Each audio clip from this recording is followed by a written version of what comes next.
ইরানের জাতীয় নিরাপত্তা প্রধান আলী লারিজানির হত্যার সংবাদে এখন ক্ষোভে ফুঁসছে তেহরান। আয়াতুল্লাহ আলী খামেনির ডানহাত খ্যাত এই কর্মকর্তাকে হত্যার পর প্রতিশোধের কঠোর বার্তা দিয়েছেন ইরানের সেনাপ্রধান। তবে কি ইরান আবার বড় কোনো হামলার প্রস্তুতি নিচ্ছে, নাকি মধ্যপ্রাচ্যের এই যুদ্ধ রূপ নিতে যাচ্ছে চূড়ান্ত পরিণতির দিকে? বিস্তারিত থাকছে রিসাম সাহাবের ডেস্ক রিপোর্টে।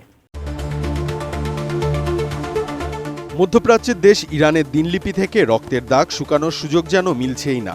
যুক্তরাষ্ট্র ইসরায়েলের নারকীয় আগ্রাসনে অঞ্চলটি ক্ষণে ক্ষণে রক্তাক্ত হচ্ছে। ইরানের সাধারণ মানুষ থেকে শুরু করে হত্যার শিকার হচ্ছেন দেশটির সর্বোচ্চ এবং ক্ষমতাধর ব্যক্তিরা।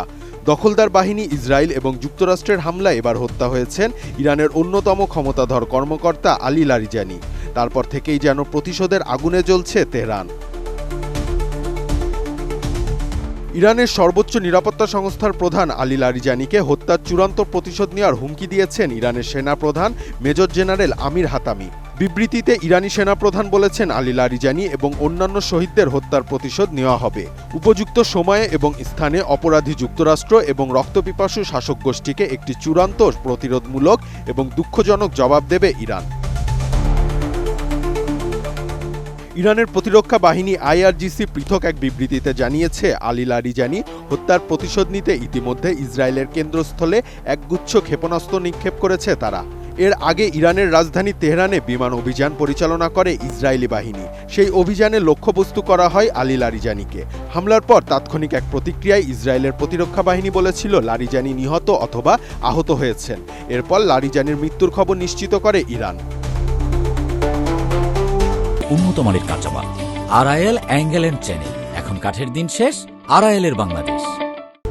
ইরানের জাতীয় নিরাপত্তা কাউন্সিলের প্রধান লারিজানি হত্যার খবর সামনে আসার পর আসে আর এক সামরিক কর্মকর্তা হত্যার খবর। ইসরায়েল যুক্তরাষ্ট্রের ভিন্ন আর এক হামলায় নিহত হন বাসিজ ফোর্সের প্রধান ব্রিগেডিয়ার জেনারেল গোলাম রেজা সোলাইমানি। আইআরজিসি জানায়, বাসিজ বাহিনীর এই শীর্ষ কমান্ডারের মৃত্যু ইরানের জন্য বড় ক্ষতি।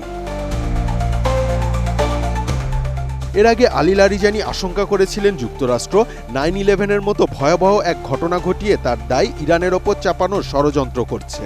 গত 28 ফেব্রুয়ারি মার্কিন ইসরায়েলি যৌথ হামলায় ইরানের সর্বোচ্চ নেতা খামেনি হত্যা হওয়ার পর শত্রু দেশগুলোকে একের পর এক হুঁশিয়ারি দিয়ে আসছিলেন আলী লারিজানি। দেশের নতুন সুপ্রিম লিডার মোস্তফা খামেনিকে টার্গেট করার ট্রাম্পের হুমকিতে লারিজানি বলেছিলেন, ট্রাম্পের থেকে বড়রাও ইরানের কিছু করতে পারেনি, তার নিজের কথা ভাবা উচিত, হতে পারে ট্রাম্প নিজেই নির্মূল হয়ে গেল।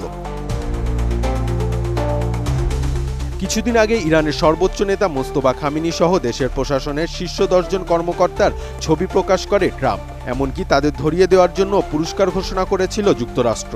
সেই তালিকার একেবারের ওপরের দিকেই ছিলেন ইরানের নিরাপত্তা উপদেষ্টা। তাহলে কি সেই তালিকা ধরে ধরে লক্ষ্য পূরণের অভিযান করছে যুক্তরাষ্ট্র ইসরায়েল? বিষয়টি নিয়ে ইতিমধ্যেই জল্পনা বাড়ছে। রিসাম সাহাব, এটিএন নিউজ।